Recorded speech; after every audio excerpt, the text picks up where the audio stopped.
নমস্কার সকলকে, ডেস্টিনি জার্নিতে স্বাগত। আজকে দেখব যে আপনি যেমন সারাদিন আপনার পার্টনারের কথা ভাবেন, চিন্তা করেন, কবে আসবেন ওয়েট করছেন, তেমনি আপনার পার্টনারও কি সেম ফিলিংসটা রাখে, সেম আপনাকেও মনে রাখে, মনে করছে?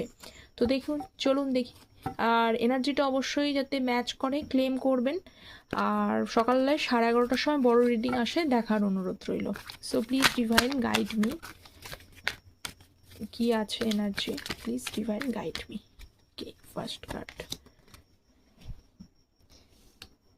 High priestess, the hermit, seven of cups, seven of pentacles, bottom of the deck eight of cups. দেখুন, মনে তো অবশ্যই উনি আপনাকে করেন, অনেক কিছুর মধ্যেও আপনাকে মনে করেন, কিন্তু যেটা হচ্ছে সেটা হচ্ছে উনি এক্সপ্রেস করে না।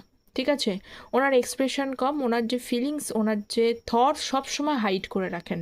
ঠিক আছে, যার জন্য উনি কি ভাবছেন, উনি কি এখন চলছে, আদৌ কি আপনাকে মনে করে কি না, সেটা কিন্তু নিয়ে কনফিউশনের মধ্যে রয়েছেন আপনি, মনে করে কিনা। কিন্তু এই সম্পর্কটা চ্যালেঞ্জেসের জন্যই উনি ওনার থটস, ফিলিংস, ইমোশনস এগুলোকে আটকে রেখেছেন, বলতে চাইছেন না। আর তার সাথে সাথে একাকিত্ব ফিল করছেন, অবশ্যই আপনাকে মনে করে। থ্যাংক ইউ সো মাচ, এনার্জিটা অবশ্যই ক্লেম করবেন।